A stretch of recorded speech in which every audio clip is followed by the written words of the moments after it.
Welcome to the KOMO Sports End Zone podcast with KOMO Sports Director Niko Tamurian and Najee Moye.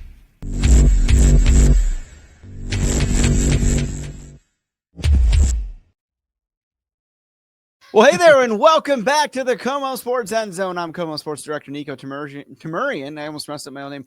That is Najee Moye. You know, Najee, it just feels good to be back in the same room and doing this. Of course, I was on the road with the Mariners and that amazing playoff run.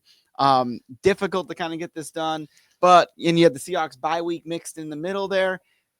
We're back. The Hawks are back, and they're back with a tie for first place. We're so back. Yeah, no, honestly, this is, and I know, and honestly, maybe it was good that everyone in the city had some time, you know. Sure, yeah. To kind of, I mean, the Seahawks got a hot start, yeah, but it by all means focus on the Mariners and that magical playoff run. We loved it. The highs and lows, we love the highs a lot more higher than the lows. But yeah, shout out to the Mariners for a great season. Coming only a couple of one run and 3 innings short of a World Series. 8 outs away. But I mean, look, yeah, that's tough. That's tough. But I can tell you that the Seahawks are going to make everything, or already have been making everything a little bit better. Let's put this in perspective on the other side of the bye week. Yeah. We talked about it most of the summer, but a lot of those Vegas odds makers out there had the over-under win total for the Seahawks at 7.5. 7.5? And they're already at 5. What, like, why didn't they listen to go. me? Like, why didn't they listen to me? Well, you know, and I think this is a larger picture that I think folks here in Seattle can relate with. Folks not in Seattle, other parts of the country, especially back east, will be like, well, no, that's not a thing. Of course not. But it really is. It really is. And it's just Seattle is in this corner of the country. Yep. That a literal corner. It's far away from everything. Right. Now listen, the NFL, so it's not so much like worrying about what time your games are because the NFL schedule, like we Seahawks just kind of get stuck with some 10 a.m. starts. But you think about, you know, that Monday nighter against the Texans, the last time out, that started at 10 o'clock Eastern. Yeah. You know, and so on a weird channel. Right. So if you're a sports writer or an odds maker back east, you should be watching.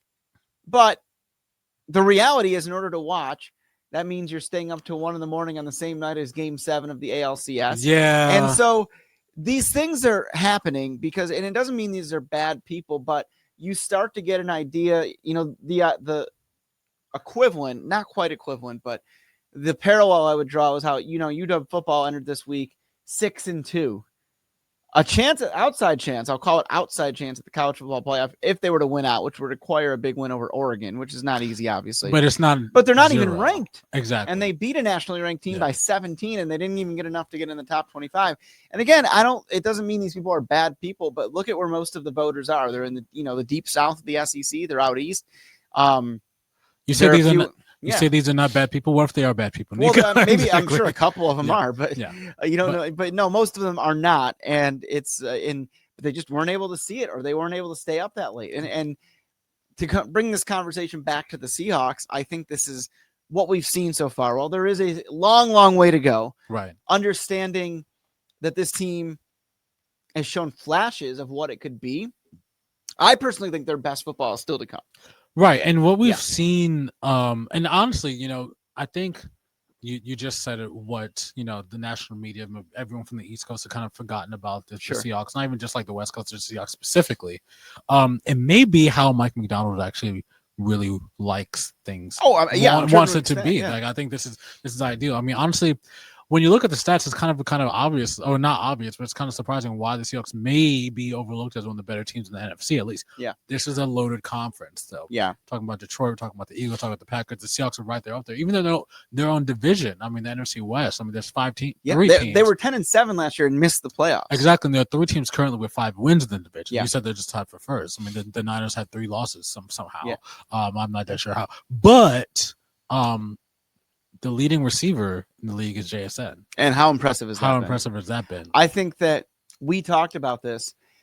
And my concern in the offseason was the idea that I thought JSN, at least part of his breakout, and I still think this is the case, was because DK Metcalf had so much attention. Right. That how do you account for both? Right. And teams, at this point, JSN's a second-year guy, and they were kind of prove it, make him beat us. Well, he did in a lot of cases.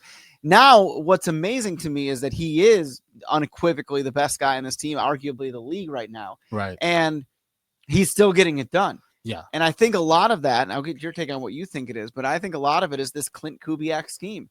We talked all off season about how it was going to be run heavy, and I think that's still what they would like to be. Ideally, they want to run more. Yes. But I think they're running enough, and enough defenses know that's what they want to do, that it is creating opportunities for guys like JSN. I mean, AJ Barner's had some big games. Torrey Horton has had some big games. But JSN, far and away the best talent in that regard. And I think that he's still developing as a third-year guy. Every game he's hitting a new high. Yeah. As far as his talent, because he's still growing, believe it or not, as great as he already is. So you combine that with being put in the best situation possible by your offensive coordinator, and I think that's what we're seeing right now with JSN leading the league in receivers. I do agree with you. It's definitely the offensive coordinator. I mean, when you have guys like Kenneth Walker and Zach Charbonnet, guys who can definitely change the outlook of a game from a defensive standpoint. It definitely brings a lot of eyes to the backfield when you're looking at the two running backs, the two really good running backs, by the way. But when you look at their attempts, and they're not as high as I would want them to be, maybe not as high as Clint Kubiak would want them to be, but I think there's two things that we can attribute the success for JSN is one, everyone's looking at the running backs. Right, sure. And then, when you get the play action, you get a big pop over the top, tight ends is great for getting a lot of receptions from a two major back offense. I do think also we have to talk about Sam Darnold. Oh, good. Yeah. Maybe MVP. There's a lot of quarterbacks in the league right now that are like surprise, not even sneaky MVP candidates. I'm talking about Baker Mayfield. I'm talking about Sam Darnold as well. 12 touchdown passes, only 4 picks already this year. I know I was one of many people who was kind of like, I like the Sam Darnold pickup because the Seahawks didn't really have a quarterback. Sure. Moving off of Geno Smith. I mean, they drafted Jaden Miller, who no one really thought he was going to start. He's an exciting guy. Well, we knew it was going to be a couple years. We knew it was going to be a couple years. Or if at all, Sure. And one thing I was a little concerned about was like, Sam Darnold had a really hot year with Minnesota. He had great receivers, talking about Justin Jefferson and his career, Jordan Addison. I mean, what are you really getting with him, considering that, you're ditching DK Metcalf and Tyler Lockett's not there anymore, and you have JSN.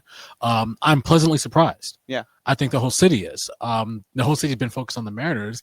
They may not see, and that's fine, but they may not see that, hey, this offense can put up some actual points. I mean, I think back to the Buccaneers game, which is the game, maybe the game of the year for the Seahawks. They did lose the game, but I think maybe from an offensive standpoint, to keep up with the Buccaneers the way they did, was a big. I don't even like the phrase moral victory. I hate a moral victory. That means you lost, probably. Yeah, sure. Right. And they did lose, but I did think, being able to keep up with the Buccaneers and, throughout the whole entire game and score almost at will on Sam Darnold. I mean, I think that it gave the team a lot of confidence, especially going forward. But I do think what we'll see this weekend is probably the most important game of the Seahawks season so far. Yeah, I agree. Given that it's Sunday Night Football, given this is the first game that the city is not focused on, the Mariners and the Kraken have a hot start to, and the Storm have a new coach, but this is a football town, I believe. Sure.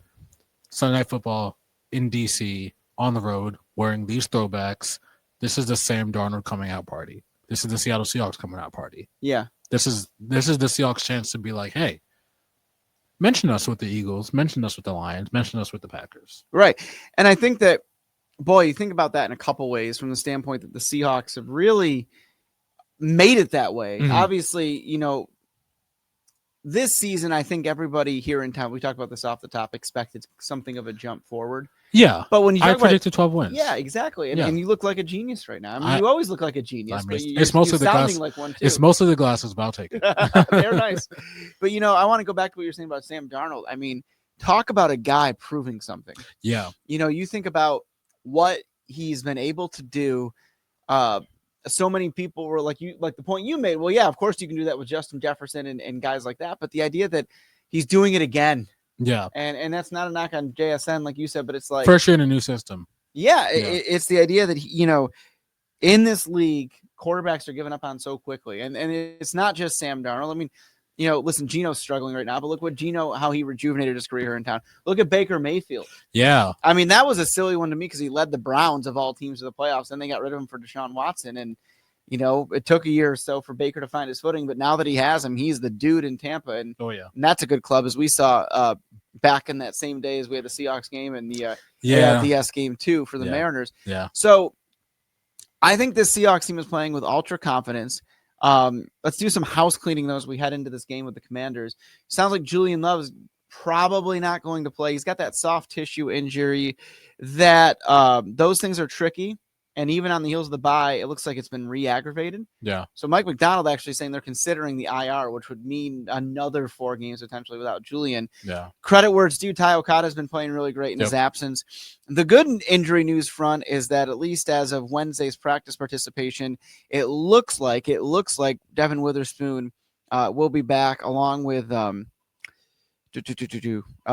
Oots, because they were both full participation. And it's possible we see Derek Hall as well, linebacker. He was a limited participant in Wednesday's practice. But getting Spoon back, you got Reek back last week, assuming he's not moved or anything. There's been rumors about him at the trade deadline. I think they keep him. I think they keep the same. I mean, he'll be heading into free agency, so it's possible that I think this team stays completely the same. Yeah, I don't think you mess with it right now. And Mike McDonald may be looking for a different prototypical kind of corner, but at this point in the midseason, you're not going to find anybody better than Reek. And I think he's been given, and defensive coordinator Aiden Dirty actually said, you guys see, Reek didn't do this. He's like, you are only looking at, you think you're looking at it deep. You're only looking at level 3 of 30. Yeah. And it's the old adage I love. It's like anybody, unless they're right there with the coaching staff that talks football, it's like checkers to their chess. Right. You know what I'm saying? So, but yeah, so that's the house cleaning, the injury report. It looks like Spoon is back.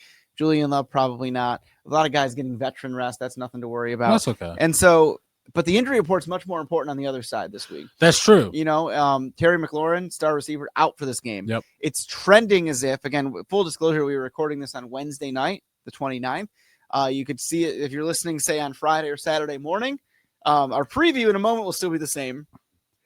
But Jaden Daniels' status could be changed. He was a full participant at practice Wednesday. He is expected to be that way throughout the week. And when you hear that, it leads you to the idea that he's going to play. And if he does not play, it'd be really surprising at this point. Jaden Daniels saying, if all goes right, I hope to play. Yeah, I mean, we saw situations like that happen kind of in the same sort of area of Baltimore, with Lamar Jackson being a full participant this past Friday and the game last week.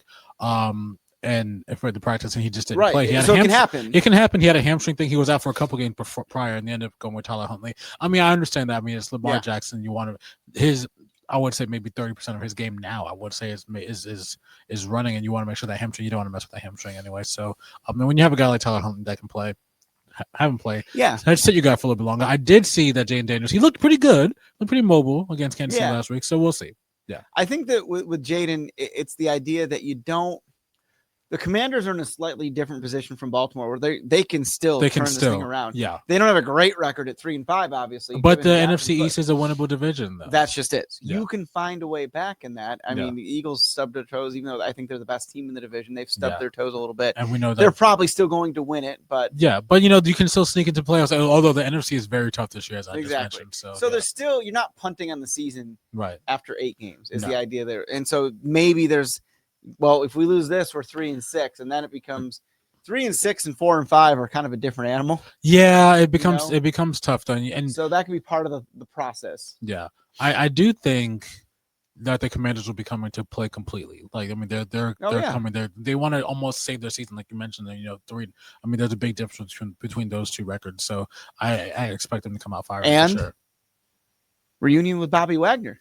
Bobby, I forgot he had about a pick against the Chiefs on Monday Night Football. Of course, Dan Quinn, their head coach, spent a significant amount of time here in Seattle, and that's part of the reason Bobby's there now after his time in Seattle was up. And, I think this is going to be a hard-fought game. Yeah. At this moment, the Seahawks, I believe, are the better team. For sure. But you're talking about playing primetime Sunday night on the road, another, 3,000-mile away game, give or take. Not worried. I like their process, but I do think that this is the third one of these this year. They went to Pittsburgh, they went to Jacksonville. Interesting. Yeah. I think that, when you look at this game, the Seahawks, the recipe has been the defense being elite as it has been most games. Right. The secondary was completely and utterly decimated the one time they didn't look as great against Tampa Bay. Yeah. But like literally everybody who starts was hurt, and so I'm not even counting that when I look at the body of work. That's the beauty of like when you pay close attention to a team. Yeah. That like if you're somebody who covers like nationally speaking every single team in the league, like, wow, the Seahawks gave up 38 to the Bucks, or just looking at averages, well, they allow, I'm throwing a number out there, 28 points per game. Well, reality is in games where their defense is healthy, they're probably giving up less than 20. I'm throwing numbers out there, right. So it's knowing the full story is crucial. And that's why us being, in the locker room with the team at the games in the press box is a big deal to offer that unique context and perspective. That said, that's the key to this one. If the Seahawks can contain the Commanders, who are without McLaurin for sure, and whether or not Daniels plays, certainly he brings a different element than Marcus Mariota. But I think that, listen, this Seahawks team sounds like they're going to be full strength on defense, save for Julian Love. And that's nothing to sneeze at. He's a great player. But Otai Okada has played great, and I think that this is a Seahawks team that, regardless of who's at quarterback, that's how they win the game. If they keep the Commanders under 20 points. I was going to ask you. Which is doable. What has to happen, definitely? Keep them under 20 points. For them to win. Because okay. I think they have a good defense over there. Yeah, they do. And I think that, as great as Darnold has played, as great as JSN has played, the offense needs to establish the run, and that's not a given. Right. Which is a little tough given the talent of, say, K9 or Zach Charbonnet. A lot of us have lamented how they've used K9. Like, he'll be hot, and they keep insisting on using Charbonnet. And Clint Kubiak actually shed some light on that ahead of the Texans game. He said it had to do with practice habits. That Charbonnet is there every day, full blast, and K9 takes some time, like tries to get healthy, like has a different approach. It's not bad, but they just prefer the other way. It makes them feel better about Charbonnet and game day. I'm like, right. That's something of an issue, but I think that eventually got to look at the production in game, the yards per carry. You look at Charbonnet, he's got a lot of touchdowns. He's getting he's getting rewarded, so to speak, right, with short yard carries. I know, and from a fantasy perspective, so that's someone who has a K9 like I do. I'm a little like, you don't. Yeah, he'll have something like 7 yards a carry, and then like Charbonnet has the same touches, averaging like 3. Zach does a lot of great things. He's really good on third downs, blocking in pass game, catching out of the backfield, things of that sort. So I get, there's a logic to it, but the practice part was eye opening, and it'll be interesting to see how that plays out because this game you got to establish the ground game. Yeah. When I say the defense has to hold the Commanders under 20 points, it's the idea that the offense could have a decent day, an okay day, and score maybe 21 to 24 and come away with a win. Right. I do think, so oftentimes when you think about, solidifying or even being dedicated to run, these games seem slow and they seem low scoring because of just the way running the football kind of always you have to kind of inch your way into it, Mm-hmm. I look at teams like Detroit that can score a lot of points mostly through the run. I'm just one with the 2 running back system, like I think the Seahawks kind of want to do. I just think the thing is with running backs, it just takes rhythm. Mm-hmm. Just keep giving them the ball. And the problem with that is if you keep doing that and let's say the defense gives up 14 points and you're still averaging 2 yards a carry, Sure. you start to hand the ball down the field. You lose patience that way. I do get that, from play calling standpoint. I don't know, maybe the roles need to be reversed a little bit. Maybe have Charbonnet, this is crazy. Have Charbonnet actually be like running back your first one. And second down back. Almost, Sure. And then just kind of see what K9 because imagine you pound him down with Charbonnet for the first two downs, and then you have essentially a more speedier guy with K9 on the third down, who's someone who can catch the ball out of the backfield also. Maybe it's a little change. I'm not sure if we'll see that this weekend, but I do think that it'll happen in time. It'll happen when you need it to. So yeah. Seahawks 24-17. That's how I'm going with. I think the game will be much higher scoring than Really? You think so? Yeah, I think it's going to be in the 30s. I think we're going to see a 35-24 game. Now. Interesting. Okay. From the Seahawks. Seahawks. Okay. Yeah. Mostly because my fantasy team needs it to be. That is my hiccup there. Is that what your prediction is based on? No, it's not based on that. But I need K9 to have a huge game. And I think, I think I need this I think K9 needs it for himself. Yeah, he's due for a game where he's had some really nice breakouts, and it's been interesting to see, even when he does that, like it hasn't compounded because he hasn't been given some of those opportunities. I will read off some of the numbers here. Seahawks, according to Sportsbook DraftKings, favored by 3. Over under on this 47.5, which I would be under apparently, and you would be over on that. So it'll be interesting to see how that goes there. I would bet over. I think it's definitely going to be a competitive game. I think it'll be close because the Commanders' atmosphere, and there's going to be a certain boost if Daniels is back, especially, which again, at this point of recording, it sounds like he is. What's your key to this one? I mentioned the defense holding him under 20. What do you think? Like I said, I think this is the same donor coming out party. Okay. For the whole entire country, I looked at Jason's stats. He has twice as many catches as the next Seahawk, which is Cooper Kupp. Sam Darnold found his guy. I do expect maybe, and we saw a little bit of this 2 weeks ago. Sam Darnold really finding the tight ends. Yeah. And listen, you've got 2 good ones. And you got 2 good ones, exactly. I do want the game. I want this game to be more of a ground and pound type thing, but I do think that worst comes to worst, Sam Darnold was going to yam it to AJ Barn or even Elijah Arroyo. Yeah. Who knows? Even Cooper Kupp may have a good game too. But I really think that this game starts and ends. This game in particular starts and ends with Sam Darnold. Sure. Which is not something that I would have said even 4 weeks ago, or even at the beginning of the year. I think we kind of saw Sam Darnold as more of a game manager. I envisioned Sam Darnold as more of a game manager at the beginning of the year and just kind of let the defense and the running backs just kind of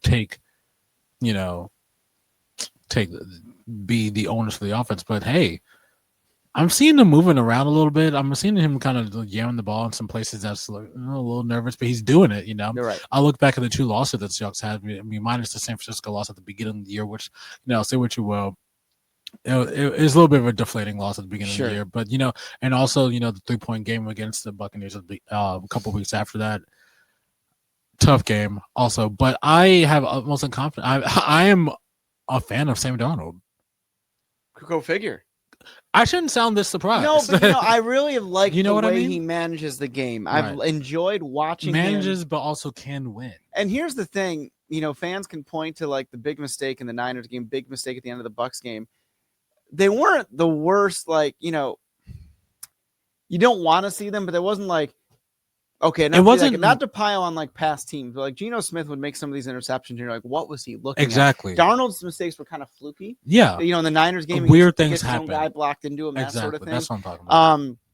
But other than that, he's really protected the football. Right. And that's the key. That is the number one thing in any team, but especially with the Seahawks team, just protect the football, take your points where you can get them, and the defense will take care of the rest. Yeah. And so he's also not trying to force things. He's throwing it out of bounds when he has to. He's not looking for a home run every time. He might have JSN streaking down the sidelines, and he's going to hit him if he's there.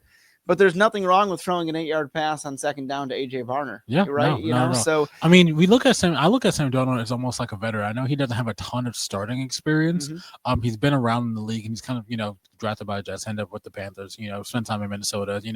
But he's been in the league for a while. He knows what to do. He knows how to win a game. He also knows definitely how not to lose a game. Well, I think the experience in New York, taught him how quickly things can snowball. Change. Yeah. You remember the movie like 25 years ago, The Replacements? Keanu Reeves, Gene Hackman. I admit I've not seen it, but I'm familiar with the movie. Yeah. I know in that movie, Keanu Reeves is the quarterback, Shane Falco. He's a big college hero. I think he won the Heisman. It's been a long time since I saw it, but he flamed out of the league and had a bad bowl game because just things kept piling up. So he's like cleaning boats for a living, and then there's an NFL strike, and so he ends up trying out and makes the team, that sort of thing, and he becomes a hero. That's the movie in 10 seconds, probably longer than that. But there's one part in the movie where Gene Hackman, as the coach, says, "What's your biggest fear?" And Shane Falco says, "Quicksand."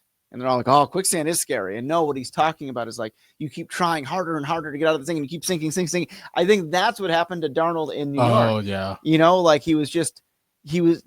Jets have done this to many a quarterback. Yes, they're doing it to Justin Fields right now. Yeah, right. Totally. Yeah, Justin Fields is better than what we've seen, right? I mean, he looked good last week, but but they won. You're a young quarterback, right? And you're trying to make it work on a roster that isn't really that good, right? And then you're all of a sudden as a quarterback labeled as a failure because you didn't turn it around right away. And so, so Sam, I think, and other guys have been unfairly labeled as such when that has happened.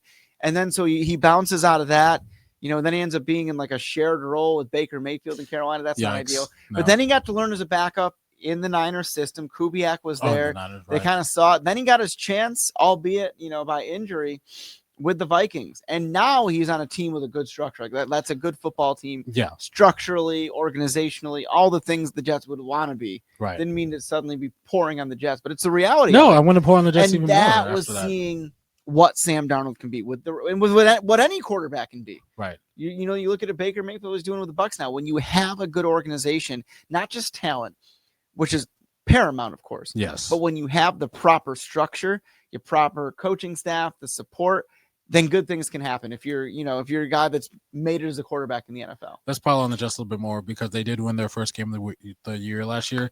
Mostly not because of a Justin Fields pass, Breece Hall, trick play, the running back, by the way. Yeah. Pass to the receiver in the corner of the end zone to win the game. How crazy is that?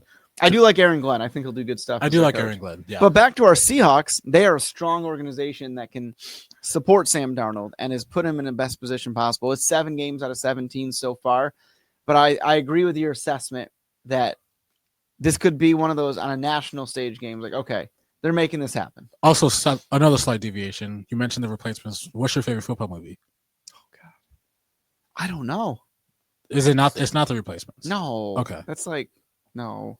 I will say mine is Any Given Sunday. That is a good movie. It's a great movie. That's a good one. I mean, Rudy's old, but it's good. Rudy's good. I'd Rudy's have maybe number 2. I'd have to really think about that. Like, yeah. We'll circle back on Necessary Roughness back in the late 80s was good. Oh, yeah. Longest Yard, maybe. One of the sure. Yeah. Like the old one or the Adam Sandler one? Either one. Actually. Adam Sandler working out with the Seattle Storm this week. How about that? Yeah. Really cool. Look, Adam Sandler can ball. He can. That movie definitely. Hustle, I watched that on the plane ride back from Toronto, by the way. Really? Yeah. Is it good? It's on Netflix. You haven't seen it? No, I haven't It was seen been out for a couple of years now. When I think about Adam Sandler, I think about Uncut Gems. Just No, like, this is it's a how I good movie. win. Check it out. Bo Cruz, I'll check also it out. known as Juancho Hernan Gomez. But yeah, anyways. Seahawks are going to win. Seahawks win. This is the game that's going to put the country on the Seahawks bandwagon. 6-2. 6-2. Now with following 2 huge divisional games, home against the Cardinals, on the road against the Rams. Yes. We said it before, this 4-game stretch, they won the first leg of it. Yeah. This 4-game stretch, now the next 3 will determine the Seahawks season. Yeah. First one down, and see if they get the second one. These are games that they have to win, considering how good the Rams are, considering how Yeah, the Niners sure. have kind of rejuvenated themselves into another form that they always seem to find. Yeah. They always just Kyle Shanahan just seems to morph the Niners into something, another version of a winning team every single year. It's kind of annoying, actually. If they with can finish, Mac Jones, right? If they can finish this stretch, the Texans, Commanders, Cardinals, and Rams 3-1. You'd love to win all 4, but You'd love to win all 4. 3-1. You're 8-3. Look at You're sitting pretty. The only 2 losses the Seahawks had this year are a really close game and a really fluky. Combined 7 points. Exactly. To 2 playoffs. Is all I'm saying. Yeah. That's all I'm saying. Go Hawks. Go Hawks. They're going to win, we think. But let us know what you think. Hey, good to be back with you all. We'll see you for a rapid reaction and, of course, next week's preview of that matchup with the Cardinals. Take care, all. Bye-bye.